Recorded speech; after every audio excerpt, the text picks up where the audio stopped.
I got the same text 3 times this week from 3 different people who have trips booked in the next month. Different words, same question underneath it. Is Hawaii okay right now? And I get it. Between the March storms, the shuttle systems that keep changing, and a volcano that's been putting on a show since December of 2024, it can feel like the ground is moving under your itinerary. So today I want to give you a fast, no-fluff update on what's changed across the islands, what's closing, what's reopening, and one long-awaited itinerary change that just got confirmed for the fall.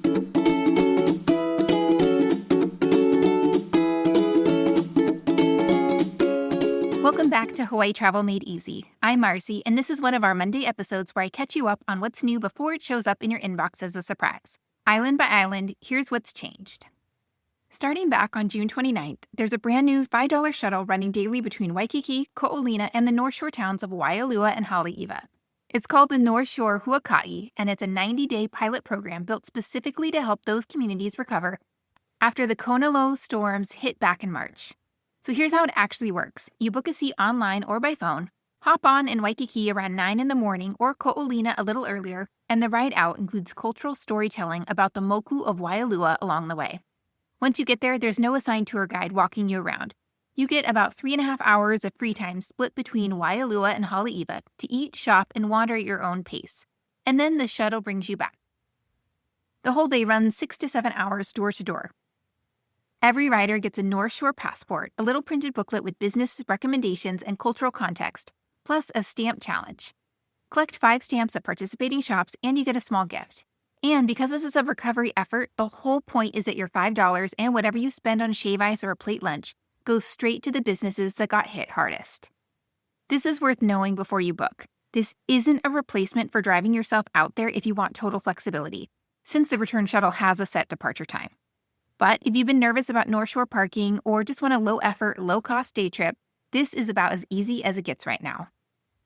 I actually had a client last week ask me almost this exact question. She wanted to see the North Shore but didn't want to deal with renting a car just for a day. I was thrilled to have an answer for her, since $5 round trip with the parking and driving headache completely handled is exactly the kind of thing I'm always looking for on her behalf. Oahu isn't the only island where access just got easier. Over on Molokai, something opened up that hasn't been possible in years. This one is bigger news than it might sound at first.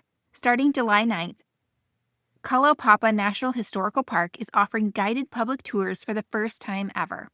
And the reason that this is such a big deal has to do with how access to Kalaupapa has always worked.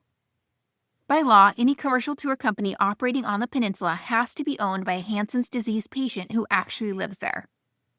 For the past year, that was Auntie Melly Watanuki, who ran Kalaupapa Saint Tours. When she passed away this spring, her family made the decision to close the business, saying it honored what they understood to be her wishes.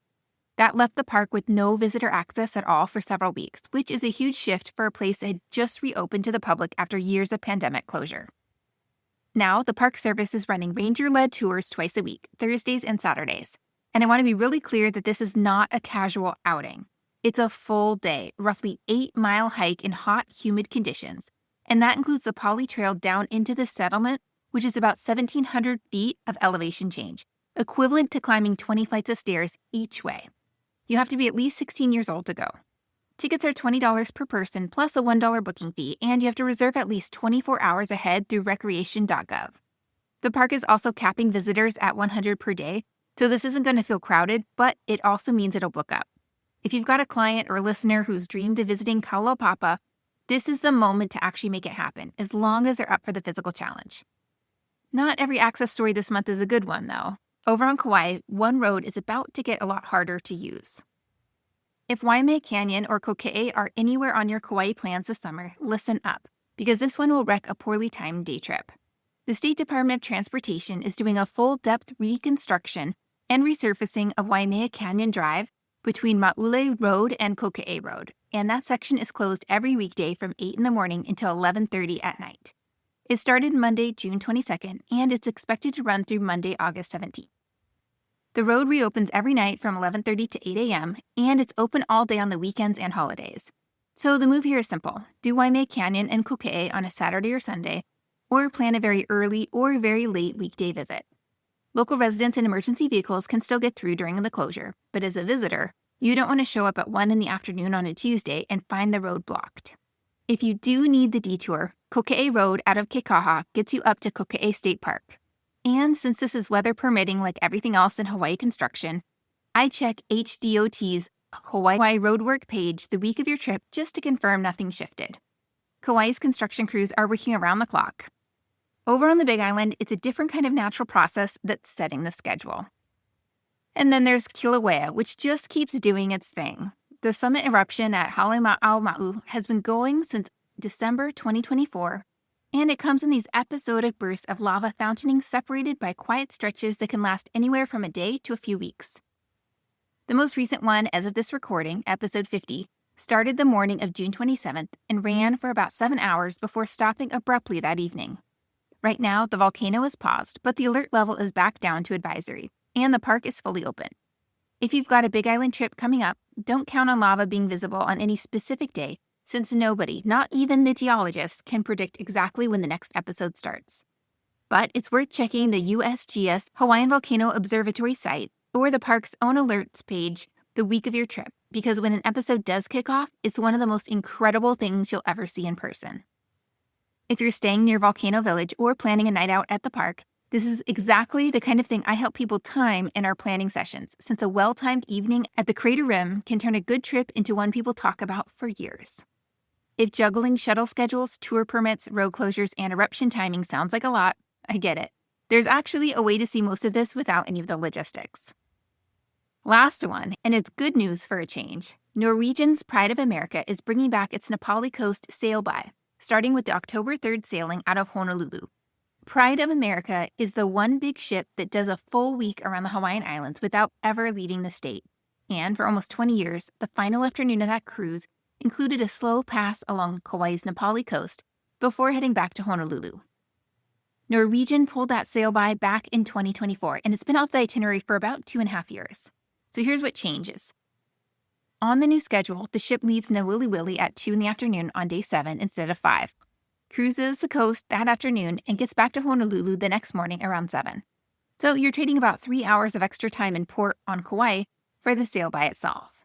For most people who've done this cruise, that's an easy trade. It's weather permitting like everything else, and if conditions cooperate, the ship generally angles it so both sides of the ship get a view, though portside cabins tend to have a better position on this particular itinerary. If you've been going back and forth between a Pride of America cruise and straight resort stay, this exact question has come up with 3 different clients of mine this week alone, and it's worth putting back on the table. The appeal of a cruise has always been that you unpack once, hit 4 islands, and let the ship handle transportation and lodging. The Na Pali sailby was a thing that used to seal the deal for a lot of people, and now it's back. Before I get to today's resources, I want to pause for a second. This podcast just crossed 50,000 downloads total, and our Hawaii Travel with Kids Instagram just hit 10,000 followers. That's not a small thing to me, and I don't say this to pat myself on the back. I say it because so many of you found the show through word of mouth, one friend telling another friend to listen before their trip. So, thank you. And on that note, if you ever have a question about something I covered in an episode, Instagram is the fastest way to reach me. I'm at Hawaii Travel with Kids there. Everything I covered today, the shuttle, the Kalaupapa tour, the road closure, the volcano status, the cruise change, is the kind of detail that changes fast enough that even the best blog post can be out of date by the time you land. If you want someone double-checking all of this against your actual dates before you go, that's what my 60 and 90-minute consultations are for. You can grab one at hawaiitravelwithkids.com under Hawaii Travel Consultant. And if you just want a running list of the tools I personally trust for things like shuttle reservations and park permits, all that lives at hawaiitravelwithkids.com under Hawaii Resources. I keep that page updated as things like this shuttle and this tour come online, so it's worth a bookmark. That's what's actually happening in Hawaii right now. I'll keep you posted as more of this rolls out over the summer. Talk soon. Aloha.